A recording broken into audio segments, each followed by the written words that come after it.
Hello! You're watching Michael's 5-Minute Basement Review. Brought to you by GeekMontreal.com.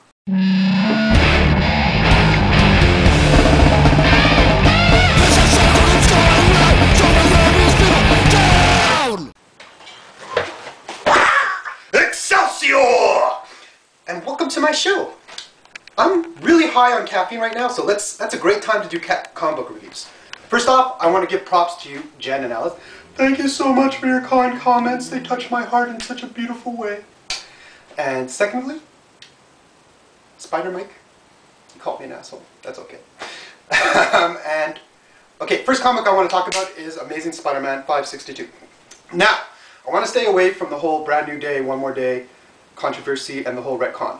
The issue as a whole was super fun.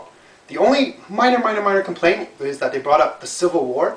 Then that got me thinking to the one more day thing, and I was like, stay away from that. Just focus on what you got. This issue was just balls out fun. And it was like they had all the old school villains in there. They had a great bookie tale. Peter Parker's going through money troubles. All the classic elements of Spider-Man. It was spectacular, it was amazing, and it was a web of enjoyment. And you even find out that one of the enforcers has been changed through prison life in a very positive way. Next issue up, Booster Gold, number 10. How many people are reading this book? You ever see an asshole with his hand in the air? Anyway, that is another fun book. It's just been a fun week of comic books. Fun! Booster Gold, it's like Quantum Leap meets comic books, and it's going through the DC universe. They don't leave anything out. They jump into 0 Hour and Alan Moore's Killing Joke, and now they're going to do DC 1 Million. It's about Booster Gold going through the time stream and fixing up these little time paradoxes. He brought back Blue Beetle from the dead. It looks like he has to go back to the dead though.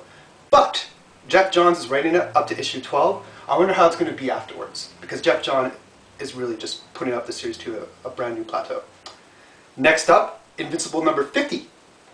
Now, I've been watching this guy go through rookie superhero to veteran superhero, and it's just been fun watching him develop into this role. He's the only kind of superhero that I feel that started when I started collecting comic books, and I've actually watched him progress. I see him now getting a sidekick, his little brother, and it's just fun to watch him go through all these changes. Now at issue 50, a whole bunch of changes happened. So this is not too reader friendly. However, issue number 51 will be starting up a new story arc, and I recommend everybody just going on this. Invincible is a fun comic book. Just a lot of fun. It's a fun week. It's a fun week! Yeah! Next up, Action Comics. And this is part 1 of the Brainiac. I think it's 860, I'm not too sure. Whatever, sue me. This is... I'm getting word from the staff that I'm an asshole. It's 866. And it's part 1 of Brainiac. Jeff Johns, once again, is writing this again. He's been known to come into current comic history and muddle out all the continuity to get it back on play. So he's fixing up currently Brainiac. The story opens up really well with Brainiac seizing the city of Kandor, which is the city of Krypton before it blew up. So he said that Lex Luthor is the human enemy of Superman, and Brainiac is the alien enemy of Superman. So they're going to bring up a lot of Kryptonian heritage. Started off really well. Dialogue was great. Story pacing a little on the slow side. I'm sure they're going to pick it up pretty soon. And at the end we saw this really cool version of Brainiac just being comatose and with a little drool coming out. And I thought that was pretty cool. Next up, I've been giving a lot of positive reviews because I'm not down on hating stuff. Because comics are a lot of fun, and I go there to escape from the mind-boring reality of reality.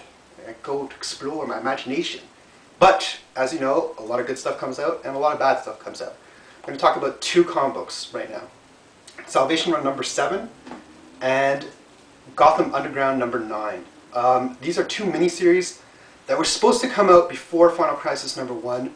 This is basically not how to do this miniseries. First off, the one problem is, they have too many points of views with the characters. You start off with the Roogs, and then you ended up with Lex Luthor. Just pick a character and stick with it. Then we'll find out his trials and tribulations as the miniseries progresses. Second of all, they did not need that many issues to finish up that run. It was just like a lot of stuff. So basically what happened is, hey cool, a lot of stuff is happening. Let's do a lot of stuff.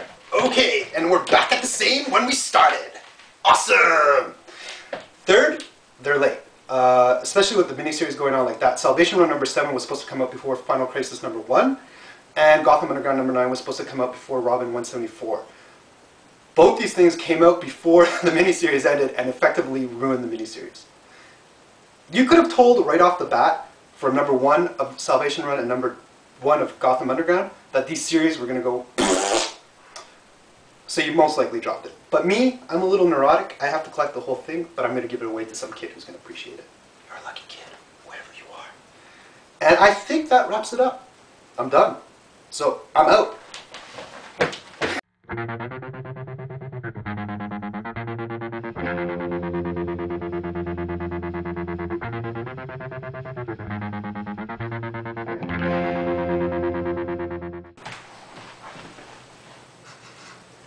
It's mating season. I can tell.